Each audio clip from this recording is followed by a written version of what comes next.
Well, it's been a while. We are back. I'm going to do my Dublin Racing Festival preview today.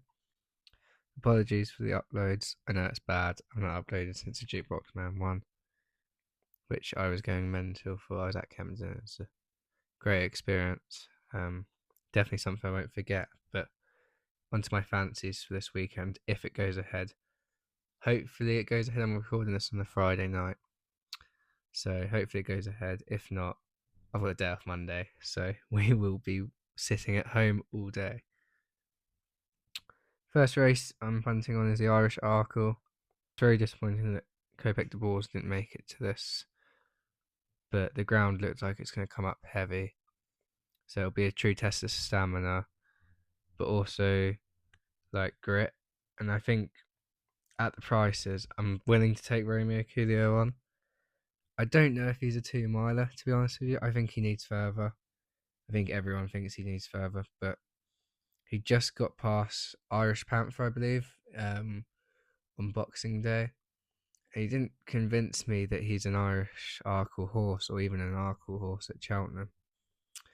So I've gone for Cargoose 2-1. I think it's value. I won't get stuck into it, but I think it's worth a bet for that race. Moving on to the Irish Gold Cup 3:30. Galopin Des Champs just wins. He just wins, lads.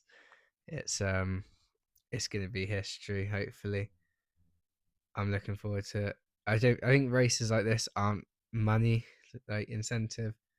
I just want to see him do it because I think it'd just be amazing. The atmosphere at Leopardstown would be incredible. Sorry if I'm looking down a lot. I've got my notes here. Um, he's not placed in the last 17 runs, so he's finished in the first three for the last 17. So I think on Sky Bet, I know it's muggy. They're doing cover bet 4-5. I know that's short enough, but that will cover you hopefully if he gets round. I am going to play a small each way in this though. Great Clear West 25-1. I think is a huge price for this horse. I think he finished fifth in the Savills. But last year he comes second here at 66-1. He ran a huge race that day. He beat Factor File. He doesn't convince me after the King George. He was a woeful that day, to be honest. I am Maximus. I think it's got a good chance in this. I would play him each way, but I'm going to play Great Clear West each way instead. Hopefully, he can finish in the places. I think it's top four most firms are playing. So hopefully, he finishes in the top four, or he might win. I don't know. Moving on to the 405. I'm going for Milan fourth here. We've gone for a big each way shout. He's about 20-1 at the minute. I think it's quite interesting. He's won 3 out of his last 5 races. He recently won over 2 mile 5, but I think he goes on this ground really well, which I think is going to be vital over the next few days. He's dropping in trip to 2 mile 1, but I think at the price it's a huge price. He won last time, even though he didn't get a clear run round. I think he still won by 3.5 lengths. He was pulled up on seasonal reappearance, but then won last time. That was with a claimer on as well. So he's got a proper jockey on him today. Well, not a proper jockey, but you know what I mean.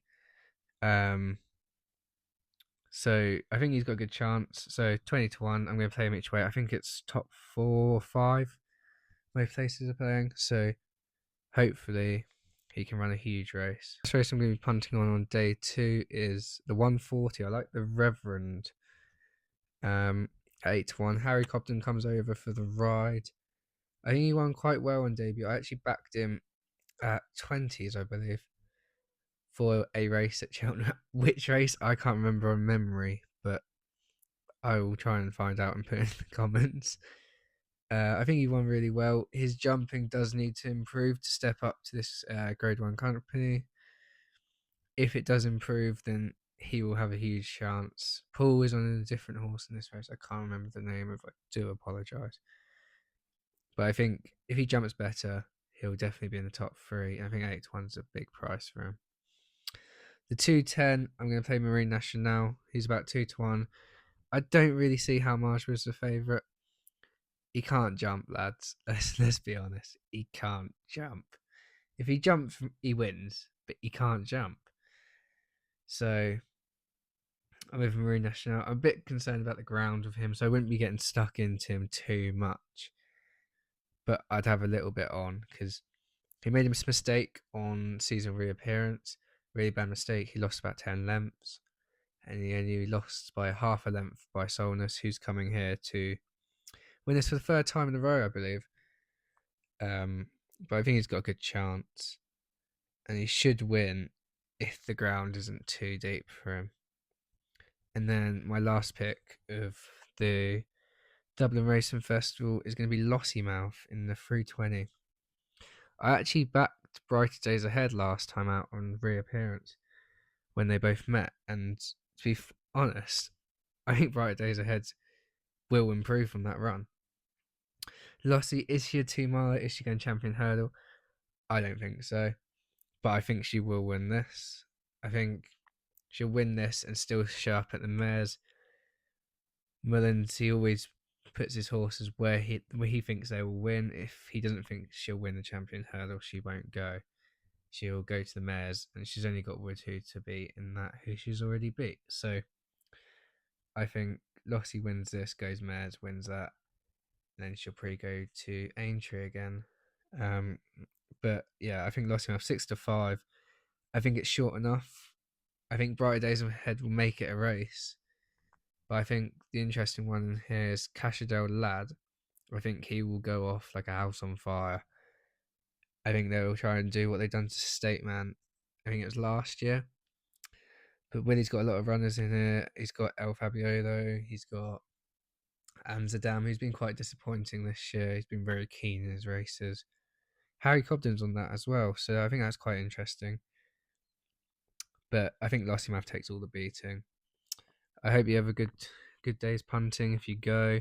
Hopefully it's on. If not, it'll be on Monday. And yeah, thank you for watching.